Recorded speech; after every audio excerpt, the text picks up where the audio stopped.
日本的幾個本土大銀行和大諮詢公司每年都會發一份年度預測，我估計看的人是很少了，但是我過去2-3年是在做諮詢公司的 team leader 嘛，所以我還是會看的。今年看完之後，我覺得應該是這幾年看到的比較重磅的預測了。各個機構的預測都能明顯感覺到，他們判斷2026年不會是一個平穩過渡的年份，甚至可以說這些2026年的預測比等待疫情政策的2021年預測都採用了更強烈的表達日本國運節點年份的措辭。我的觀眾中很大部分都是常駐日本或者經常要來往日本的華人，感覺這些預測大家還是會感興趣的，所以我決定今年為各位總結一下，喜歡的話別忘了先點讚訂閱喲。總的來說，這些預測的共同判斷我總結起來有3個，其一是錢的規則會變，日本可能從2026年起顯著加息，然後中期之內都不會回到低利率政策的。其二是賺錢的規則也隨之改变，利率變化之後，在日本關於儲蓄、貸款、房貸的遊戲規則都會隨之改變。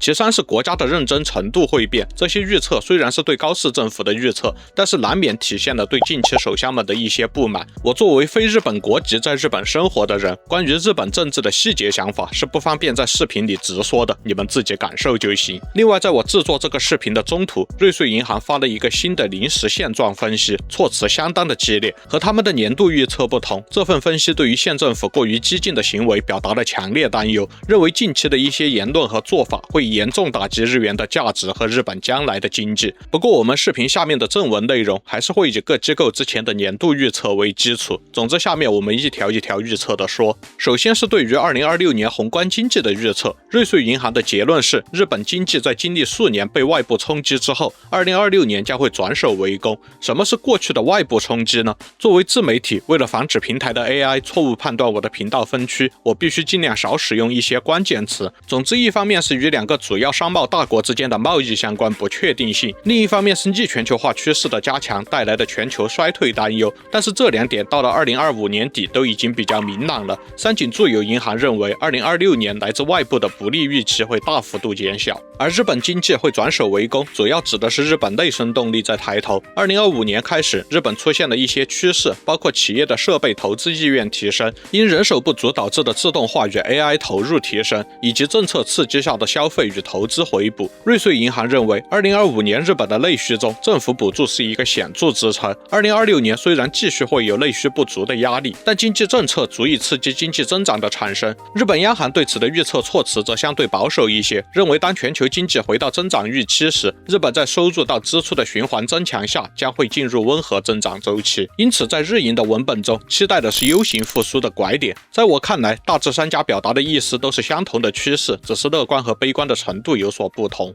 第2個預測是稅制改革，這個應該大家都感覺到的，這麼多年了，終於遇到一次明顯減稅的年份了。雖然還是沒有把過去幾年的加稅給減回去，但是這屆政府願意把前任吃進去的再吐一部分出來，還是比較讓人開心的。我看了下對年收入2600萬以下的平民的新規定，還真是打工人都能享受到實際到手收入的增加。工資越低的人直接減稅比例越明顯，年收入650萬左右是能否明顯感覺到這次減稅的分界線，年收入800萬則是能否感覺到直接減稅的分界線。但是对於高薪打工人，又在抚養減稅、夫妻減稅中新增了一些特例申請，因為在統計上，年收入650萬以上大多數都是中年人，其中有家室的就可以在這裡獲得比較大的減稅空間。那雖然我自己不幸的屬於這次幾乎沒有減到稅的打工人，但是這次減稅的誠意還是比較足的，畢竟是直接面向打工人的減稅，而且預估全國只有大約20%的家庭不能享受到這次減稅，這種改革大家是最開心的，並且預測今年最終會通過把年收支幣從100萬日元左右上調到178萬的法案，而實際上發視頻的現在已經通過了。如此一來，偶爾打零工的群體也不用像以前一樣，為了避免家庭稅務的疊加而刻意避開加班時間了。將來我們早已習慣的節假日的服務人員都是外國人現象，應該會有所改變。另外，政府沒有明說，但是被這些金融諮詢機構點破的小心思，是過去2年日本把厚生年金和健康保險的繳納收入線下調到了103萬和130萬日元。配合這條法案，這次改革之後年收之壁就反超了社保起徵點。對於公共管理部門而言，可以新增很多年金和健康保險的收入，以解燃眉之急。宏觀上來說，這會是低收入者和國家的雙贏，成本則是來自更多的工時。第3個預測是關於高市早苗的施政方向。順帶一提，制作這個視頻時，日本的眾議院大選還沒有開始。雖然我是覺得高市繼續擔任首相毫無懸念的。再一個順帶一提我下注了小泉進次郎，因為他們當選的話，賠率高達98倍我這個人就是主打一個靈活，豈止是牆頭草，簡直就是蒲公英，沒有風我都能打。言歸正傳，瑞穗銀行用了早苗 mix 的標題，認為這屆日本政府必須採用2個不太兼容的政策混合，其一是推動金融政策逐步正常化，同時其二要在財政端更強調戰略性投資，這會導致日本在新的一年經濟政策的規模極其巨大。當然，現在這也已經不能算預言，而是已經開始了。在日本生活的各位應該已經感受到了那18萬億的威力，這樣子加息都沒能壓住生活品的通脹。至於這麼多錢會去到哪裡，瑞穗銀行認為會暫時犧牲現在，投資更長遠的盈利可能，所以主要會去 AI、半導體、軍工國防和能源這幾個產業。第4個預測是金融政策的正常化，預測認為2026年下半年日銀可能把政策利率提高到1%，但是這可能帶來財政壓力、日元走弱與通脹壓力3個風險的進一步加劇。路透社就此對經濟學家的調查結論也是維持日本將在2026年末將政策利率調高到1%的預測不變。對於現在已經有很多的只經歷過零利率時代的日本人來說，這會像是生活常識進入了未知領域，將來很多事情都會與他們的經驗不同。但這也意味着日本在經濟層面恢復成為一個普通國家。另一方面，由於近年日本的工資壓力和服務業的通脹壓力越來越大，這會使得日銀在加息的路徑上有更多的數據依据，不排除将來繼續上調利息的可能性。那加息落到我們頭上會怎麼影響生活呢？最重要的影響放在下面的預測中。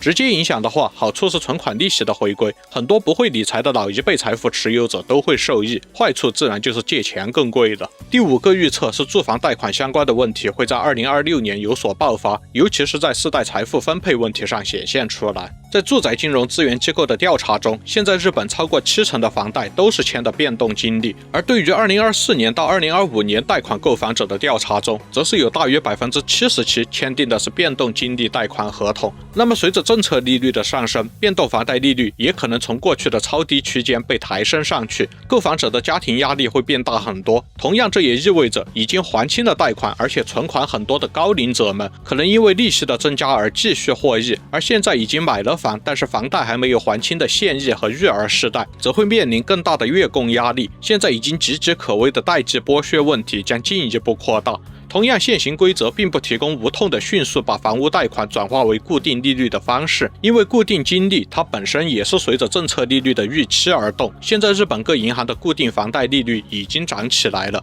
事到如今即使轉了也會每個月還很多錢，中期可能還會虧，只是能夠避免長期繼續加息的風險，但是實際上長期也可能有降息的時候。另外，日本不少金融機構對於這種突然變化的緩衝機制叫5年規則和125%規則。簡單的說，就是利率即使變了，月供的調整也不會突然大變，並且短時間的上調幅度被限制在了一定的比例。但是這只是貸款者和銀行之間的一個控制協議，而並非任何形式的福利或保險。超過限制的部分的債務，只是在緩衝期的機制內不用急着還，但是依然會累積在那裡。等過了緩衝期之後，還要繼續還，還要算利息。實際上，考慮一下綜合壓力，如果不是自信自己5年之後財務水準會大大提升的話，反而是告訴銀行不用緩衝，直接開始按新月供還款，對於生活壓力短期爆發的風險會更小一些。由於以前的房貸利率太低了，這次的加息幅度可能會讓部分購房者面臨月供漲到超過翻倍的窘境。第6個預測是日本民間社會的物價與生活成本還會繼續升高，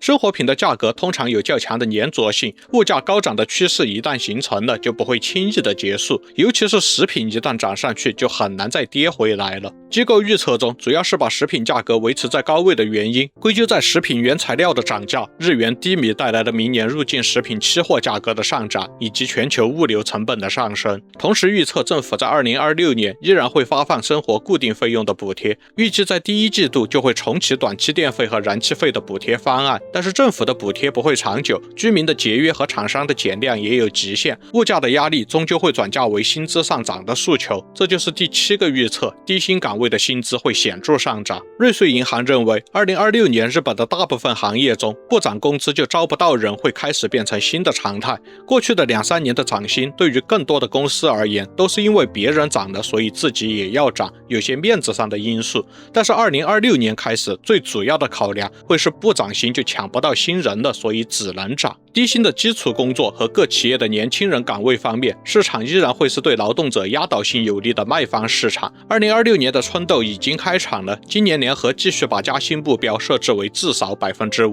第8個預測是日元匯率的反轉，認為2026年美元對日元的匯率將很難繼續維持在1美元換150日元到160日元的高位，因為美聯儲降息的預期和日本加息的路徑會縮小利差，讓日本獲得喘息的空間。在瑞穗銀行的年度預測上，他們認為日元會升值到130到140日元對1美元之後重新穩定下來。雖然在瑞穗銀行更詳細的日元展望研究中，認為利差方向的變化和投機資金會顯著影響2026年的日元匯率。綜合考慮2026年的政策組合預測之後，認為日元在2026年有階段性走強然後再走弱的可能。第9個預測是關於政治與財政的走向，這個如上所說，我不是日本國籍，不方便直接評價日本的政治細節。總之，瑞穗銀行的預測是高市政府依然會是少數執政黨，這會有利於推動政府將財富還給國民的政策改變。第10個預測是2026年日本並不能迎來真正意義上的泡沫破裂後首次財政黑字。之前政府關於2026年的預算顯示會出現黑字，引發了不小的關注，因為日本政府一直都是赤字，靠越來越多的借債來續命，上一次黑字可以追溯到1998年了。但是瑞穗的預測指出，2026年的黑字並不是因為政府大幅削減了支出，而主要是因為通脹，因為物價和工資的上漲，使得政府收到了更多的稅金。